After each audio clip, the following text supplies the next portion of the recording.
Okay, I think it's recording now. Okay, cool. Hello, everyone, and welcome to another episode of Indigo Sisterhood. This is Megan Lorraine. And I'm Jillian Malone. And I'm Michelle, and you can't see me, but I'm here. Yeah, Michelle's having some technical difficulties with her phone, so she can't be seen, but she's here with us. We want to welcome you guys to another episode of Indigo Sisterhood. So this week we're going to talk about self-care. What is self-care? We always hear that term, self-care, self-care, self-care. What is self-care? Well, self-care is basically some of the things that you do as far as like how you handle stress or how you handle having a rough day. We all need to practice self-care in order to stay sane in this world. So today we're talking about some of the ways that we practice self-care and some tips that we have for you. Plus we're going to do a reading. We're going to pull a card from a deck. And yeah, that will be our show for today. So, Jillian, would you like to start? Yeah, so I think self-care looks different for everyone. My self-care routine tends to be twofold. Like, one part is that I really like my physical environment when I've had a rough day or I know like I need some extra care for myself. My physical environment's really important. So, I might have like a hot bubble bath, a glass of wine even. I might get into nature and go for like a hike or a walk, being, in a very peaceful environment, like turning on some calming music.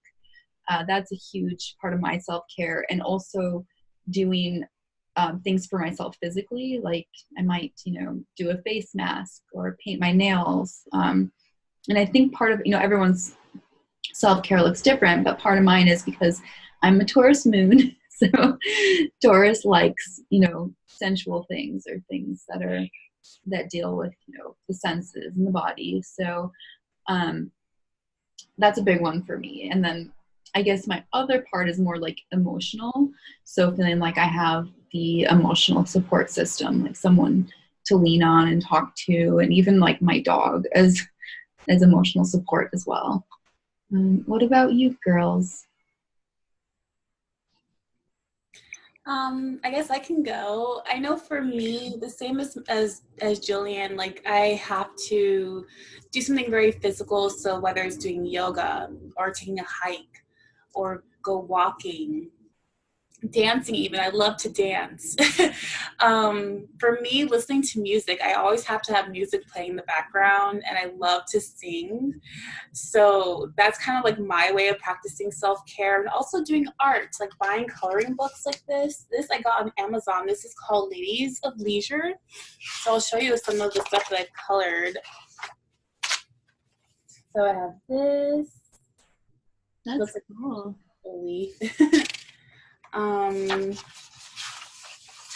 And yeah, I love coloring. Coloring is so healing for me, and coloring actually is really good for people that have like anxiety and things like that. You don't have to be like the best artist or whatever, but it's just kind of like your way of just kind of like escaping from the world. I love to read, so reading is another self-care that I like to do. And also just talking to friends. Like I know whenever I talk to friends, they always help me to feel better and stuff. So those are some of the ways that I practice self-care. What about you, Michelle? Well, you guys had so many of them. Let's see. Yoga, definitely. I love to take myself a walk. So I know a lot of people might need like a super vigorous workout, and that's not really me. I mean, I used to do that, but now I just really take walks and being like in the nature, being outside, is really important. Dancing, art, music, yes, singing, that's a big one. And probably like creating, like making jewelry, I find really is calming for me. And meditation. Yep, meditation. That's a big one. That was coming up a lot recently, even yesterday, and I sat for about an hour, I want to say, and was trying to meditate. And what's another one? Another good self-care. Oh, like the food you eat, like doing, maybe like a cleanse or have a juice. That's big. And taking time away from technology, I feel like it's an important self-care situation for the girl who has issues with technology, but to not, have people constantly emailing you or, just like setting limits on things like that, I think is really important. Yeah. Yeah, that's a good point. Not always being connected to the digital world. It's really refreshing to not have the stress of that. Yeah, and like I think, like you mentioned, Michelle, the juicing or doing something like healthy for your body. Even kind of a bit in reverse of that too. I think like sometimes like allowing yourself, if you're having a rough day, to maybe even indulge in something that is comfort food for you. I don't think there's anything wrong with that on occasion. I know I do that sometimes when I'm like really stressed out. Yeah. I'm just like, I'm going to go stop at this place and like have ice cream, and I'm not going to feel guilty about it. Right. It makes you feel good. And then the next day you're just like, okay, I'll eat something healthy to replace it. Yeah. And then getting back on track. Right. Yeah. Yeah, I like that. Yeah. And I go through like a lot of phases with, it's like kind of just listening to your own emotional and needs and what your body needs. Go through phases of intuitively knowing like, oh, maybe right now like my body today just needs to eat vegetables, and or maybe like I want that coffee or ice cream or whatever today. Yeah.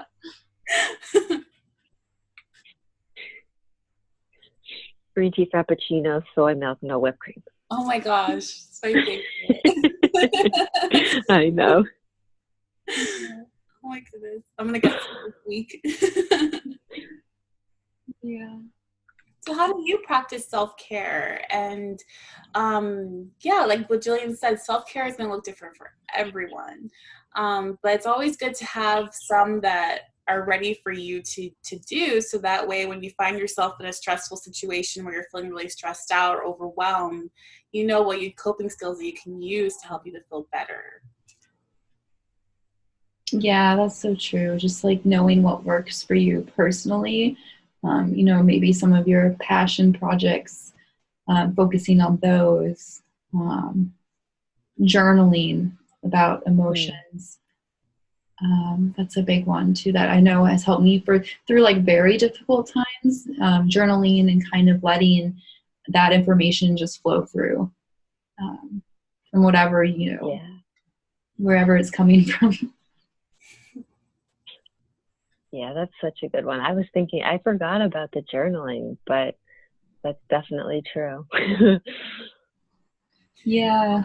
Michelle, how is your do you have like a method for meditating, or do you just kind of like, sit in silence and like let your thoughts pass through? I usually find like a meditation online, just like some relaxing music. Mm-hmm. And just sit and be with myself. And I mean, I've been meditating for a while now, more consistently, but there's still thoughts. So, I mean, I don't know if that, some people are fortunate to not have any, but yeah, it's just the sitting and observing of the thoughts and not judging them. It's not bad if you have thoughts, and, just focus on your breath. Like, that's, I think, a good one for me, like breathing in and out. Yeah. Yeah, taking deep breaths, like deep, long breaths are really good too. Helps to like center you. Even using crystals. I have a crystal here right now. This is peacock ore. This is supposed to bring joy. I love crystals. Like, I know for me, like going out in nature and just like, I don't know, to me, that's very healing for me. So being around crystals and things like that is another way I practice self-care. Mm-hmm. Yeah, I love going to crystal shops too. Like, you know, you don't even have to buy anything, or you might, you know, buy one crystal that's, you know, a few dollars or whatever. But I like the environment of being surrounded by crystals and oracle decks. Yes, oracle decks too are amazing for self-care. Yeah. In rooms with all the crystals. Yeah. Like the salt room and there's a place, Megan, you have to come up one time. Well, there's probably one closer in between us, but there's one in Boca, and it's just, they have all these crystal rooms. So magical. Yes. So,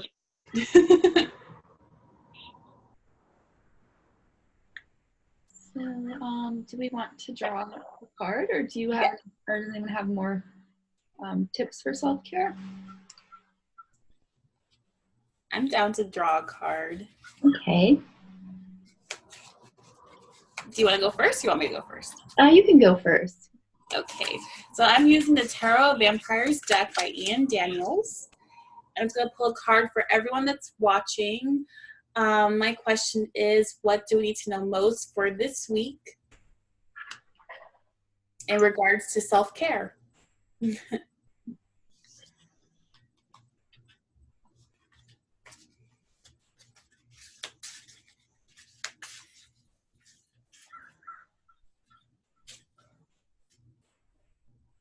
Ooh, Ace of Grails. Ooh. Okay, so let me see what it says in the guidebook for Ace of Grails.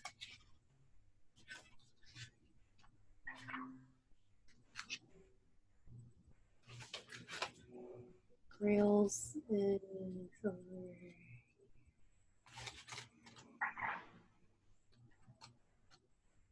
Here we go.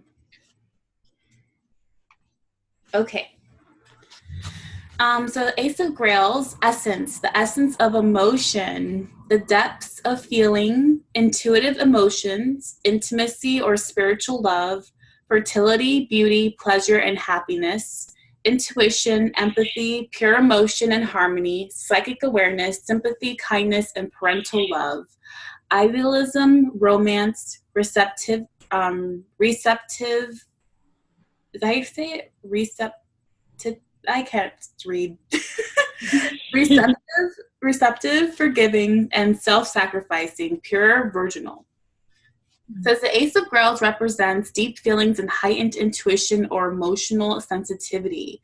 When this card appears, it is a sign that we are or should be attuned to our deepest feelings of compassion and emotional awareness. As the essence of emotions, the card is the invisible seed of our most profound unconscious feelings. These intuitive vibrations are largely outside of our conscious awareness and originate in the hidden depths of our soul. They are instinctive emotions that inspire empathy with others and with the longings of our own hearts. These stirrings come directly from a source of divine love. The card can indicate that we must be sympathetic towards another and treat others with kindness and affection. As the aces are from a very ethereal place, the emotion here is very deep but very gentle at the same time. We should employ gentle grace to support and inspire others. By passing on the love we receive from the everlasting, we become the channel for the most universal energy that holds everything together, the energy of love. The Ace of Grails asks us how we can offer this love for the benefit and healing of others. The message of this card is that the answer to our question is contained in love. These emotions aren't just romantic love, although they are the foundation of romance. Instead, it is a deep affection and an empathic connection of feelings. It can be seen in the feelings of a protective father towards his child, the intuitive love of a mother for her baby, or the mutual affection and understanding found with family. This energy also has a very natural and embracing quality. as it can be expressed through love and kindness towards a stranger. When the ace appears, look to connect with others, set aside selfishness, and express feelings openly. Relating to social activities and profession, the card reflects great satisfaction and pleasure. It relates to helping and aiding others. This could be in any field, but particularly within healing, nurturing, and teaching. A purposeful of action that brings satisfaction from aiding others is also indicated, as well as a connection to the arts and expressing our feelings. In relationships, the card means true love or spontaneously falling in love. Ooh. Also, the profound joy of mature love, security, trust, mutual kindness, and caring. So that's the card. A good one. Yeah, it's a good one.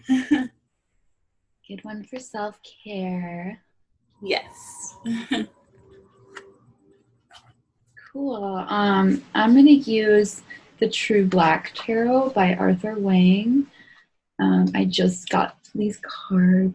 Wow, it's so beautiful. They're all silky and yeah. Okay, so I'll just ask the same question. What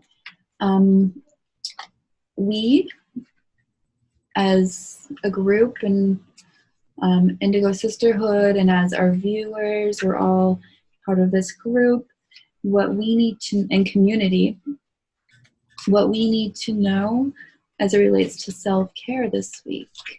I just got a message from Zoom. Okay. All right. Okay, interesting. I don't know if you can see the writing on there, but it's the Tower card. Ooh. Yeah, and so this card, this deck is interesting how it portrays it, because typically this card is seen as the tower that's kind of splitting and people are falling out because there's a sense of like chaos. But it does relate to self-care, and that's the feeling that we can have when we really need the most to have self-care, is that feeling that like everything in our world is crumbling and it happened very suddenly. It's that lightning bolt of change kind of feeling. But what's beautiful about this card, and I think Megan, I was telling you that I draw this card a lot. That's why I laugh. I was like, oh, she always I always draw this card. Yeah. It's my spirit card. But what's beautiful about it, it's related to the planet Uranus. And Uranus can feel destructive because that planet does not care what's going on in your life. It just wants you to change, basically. For the better, though. So it's it might feel destructive, but it's like when everything, when the false gets destroyed, you're left with the truth, and you're left with something more beautiful. So it just can feel hectic. So as it relates to self-care, I would say trying not to judge it, trying not to judge whatever is in your experience and in your reality. And I know for a while when I was getting this card a lot, I was like afraid of it. And I don't think that's the right approach to this card, because it just wants something better for you. So it's kind of approaching it from a space of trusting that the universe does have your back, and that when something dissolves, it's for a reason, and taking that extra care, to really love yourself during that period where it feels chaotic. So, yeah. I love it. It's a funny card. Yeah, and it's very true, because it's like, speaking of like, I guess it's like the way you said much about crumbling and stuff, like it's like you're giving birth to something new. Right, yeah. Mm-hmm. Yes, you're creating space for the new. Yes, I love it. Well, thank you guys. What's that? I was going to say thank you guys so much for tuning in to Indigo Sisterhood. We are so excited to have more episodes, and we would love to interview people as well. So if there's any topics that you would love for us to discuss, just let us know. Send us a private message. And we have some surprises along the way for you guys as well. So tune in, and yeah, thank you so much for watching. Yes. And thank you, Michelle, for being part of it with all your technical difficulties. Thanks for having me. I'm sorry that it's, not going my way, but it's going my way. All right. Bye, guys. Bye. Bye. Take care.